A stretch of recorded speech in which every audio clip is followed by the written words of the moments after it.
Hi, I'm Daniel Lawton from Permaculture Tools. I'm here with Ian Trew from co-founder of Noosa Forest Retreat and owner of Beach Health Retreat here in Maroochydore. Now, Permaculture Tools just finished a course up at Noosa Forest Retreat. Would you like to tell us a bit more about the farm? Yeah, great. Noosa Forest Retreat's a holistic community, permaculture-based project. It's 160 acres of very fertile land bordering the Woundum National Park on two sides. We're very lucky to have unlimited water coming from the national park with what's probably some of the freshest water on the planet. And it's set up to allow co-ownership. So it's an exercise in social permaculture or community building where we're able to not just run a range of ecological and permaculture related courses, but also host the likes of yourselves to come in and teach your own course. Okay. Yeah. So what's entitled in co-ownership per se on a property? Like what's the basis of it, you know, to be involved in something like that? I'm unfamiliar with any of that sort of stuff myself. Yeah, okay. I'm a health practitioner primarily. You mentioned that I'm actually manager of Beach Health Retreat. Yeah. So I've got 25 years experience working with health. Personal empowerment is a key issue to health and a key issue to connecting people to a sense of authenticity and place. So for me, it's very important to get away from that English model of boss and worker and get towards more a stewardship model of a group of people, you know, almost ideally sitting down at the round table as it is. But to even have a chance of that, you've got to have some ownership. You've got to have some skin in the game, some commitment, and that brings with it a sense of self-esteem and dignity and work ethic directly related to your own needs. You're working on your own property to get food rather than working for somebody else to get money to buy food. The ownership, it's set up in a community-based trust. So we can literally issue shares in a company that runs the retreat, and that gives you exclusive use access in a structure very much like a private body corporate. So you have some exclusive use area where you can build a cabin or build a house, and then you have shared use of another 50 acres. It allows for a very low cost per acre entry price and allows for a very low cost financially ongoing maintenance price. And you get the benefit of being involved with a community of like-minded people. So for instance, we've got a couple that just went to Thailand to do a natural building course. Right. They've come back and their comment was that their chickens are well looked after and their garden's better than when they left. So rather than trying to go it alone on your own property, you know, we're not an island, we're all interconnected. Noosa Forest Retreat does not believe in self-sufficiency. We believe in optimum nutrition. We believe in interacting with the greater world. We believe in living in a way that satisfies the permaculture principles, care of the earth, care of the people, and fair share for everybody. And again, that comes back, fair share requires everybody having a place that they can call a home and having some ownership of that. Right, okay. Well, that sounds very interesting. It's interesting, but it's challenging. You don't get a benefit without some work. Yeah. You know, David Holmgren said years ago that, you know, traditional agriculture is heavy on petrochemicals and machinery. This sort of work is heavy on planning and thinking and going against the grain. Yeah. That said, I think, you know, we're in the time of Uber, we're in the time of couch surfing. I think that breaking up of ownership structures is evident throughout our entire society right across the globe. Yeah. And the decentralisation of resources and power and which is that's the English model, that the supposed born lucky and unique and those with the right to rule self-justify that by constantly imposing taxes and enslavement, and they maintain a situation of unbalance until there's often a revolution, and then those who have been pushed around for a lot of years then take control. To balance that out, you know, where you've got some sort of egalitarian, you know, a fair say and an equal involvement and an equal commitment and a duty of care to take part in your own property. It's naive to think that people are going to exercise a duty of care out of a sense of doing the right thing. When it's their own land and their own value that's involved, you tie what's good for each other with what's good for the individual, and you've got a balanced situation. Yeah, so the co-ownership allows for a cheap entry price into a community of like-minded people that's valuing holistic health. Okay. So we just finished an Earthworks course out there. How do you think it went? I think the Earthworks, judging by the smiles and the comments and the fact that the people didn't want to leave. Oh, really? I think it went really well. I think the Earthworks course was following a PDC. The PDC is very theoretical and a lot of blackboard work. Yeah. The students loved getting there onto a machine. You bring in an excavator, you get people to use the excavator.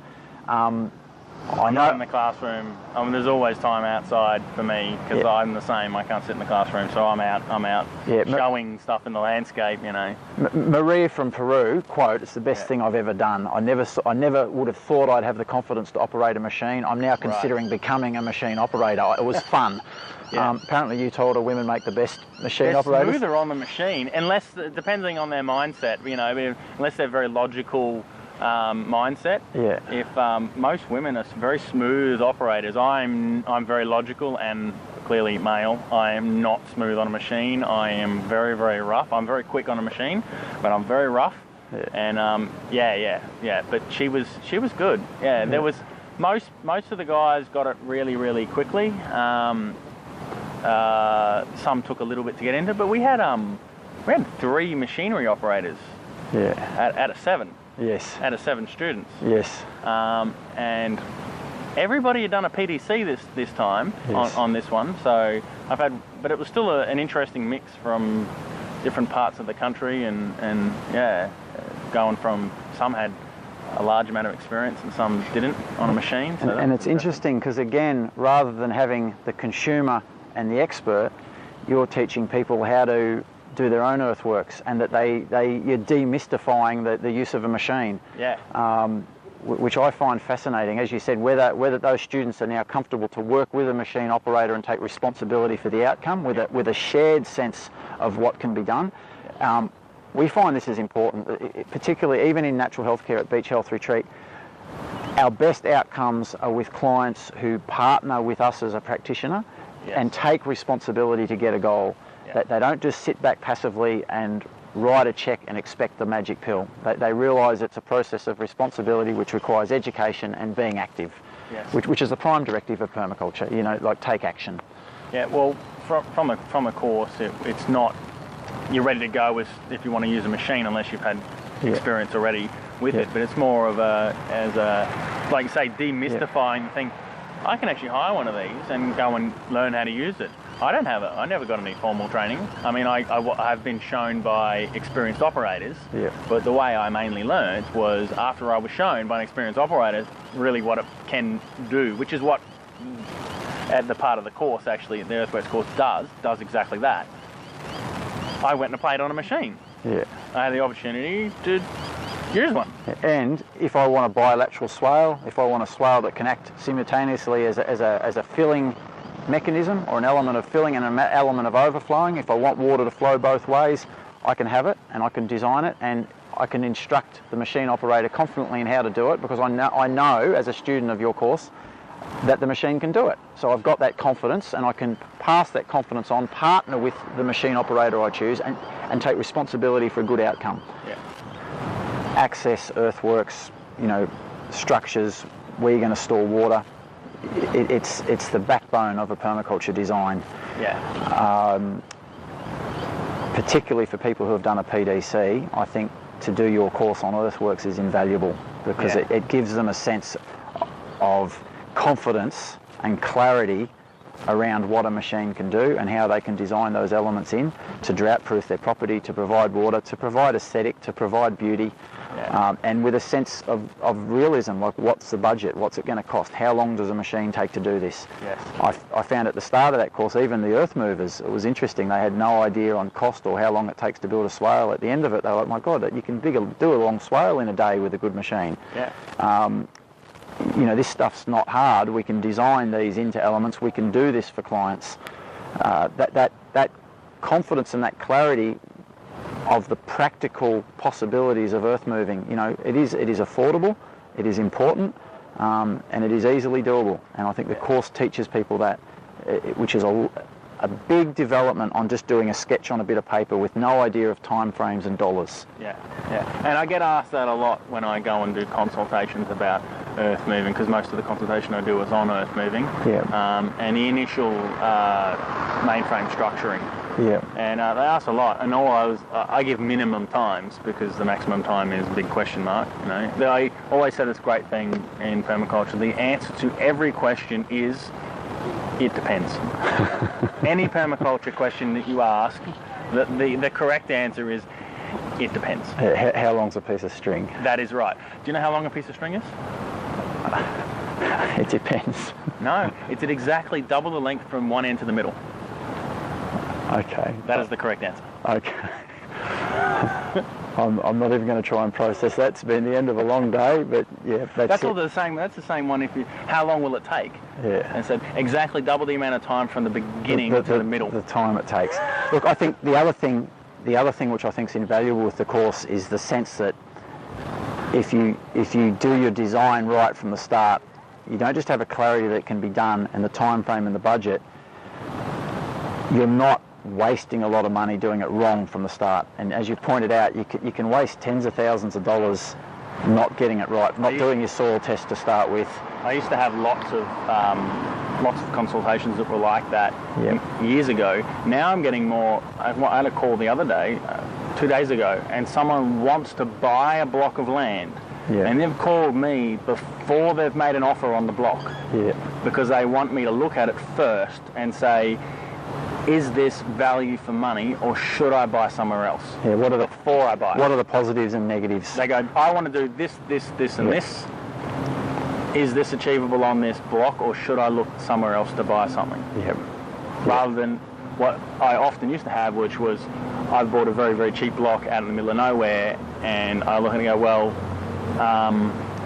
it's very difficult to do what you want to do on it. And that's what I think one of the great values of your Earthworks course is. It's bridging that gap between the fantasy. You know, everyone wants to live in the Garden of Eden, and they want to set it up. You know, want to do their PDC and set it up the next weekend. Yeah. You know, I'm not saying the Garden of Eden is not possible, but to get an actual sense of what is involved, so that you can realistically allocate your resources, your time, your emotions, and your finances. Yeah. Because I've seen it again and again and again. People jump into a project with a fantasy, they move at half the pace they wanted, and they burn out and they give up, right? They may already be halfway there. If they could readjust their psychology and go, well, this is going to take twice as long, and have what they wanted within 4 or 5 years instead of 1 or 2 years, from then on it's into new territory. It's exciting. It's like, well, you know, why give up because you've had this false expectation of getting it all done in a year or two, you know, which is fantasy, and as that breaks, there's the disappointment there's the heartbreak of your dream breaking. If you get the dream realistically based in actuality to start with, you know, in terms of the time frames and the budgets and an accurate and doable design that's affordable, you're more likely to be able to go the distance and get a completion. Yeah. Which is ultimately what we need. Not realistic expectations. Yeah, we want people committed to what it takes to get an effective design created in actuality, not people burning out with disappointment because of burst bubbles. That's it. Yeah. Well, it's been a pleasure talking to you. Yeah, well done. Nice. Welcome back any time. No problem, thank you. And, you know, we've already got inquiries for the next course. I love doing the courses when we do PDCs. I love hosting the likes of yourself when you come in for a course. Yeah. That's my background's in psychology and healthcare. I love it when a group of people comes together and leaves inspired. Yeah. So thank you. So do I. All right. Thank you, Ian. You're welcome.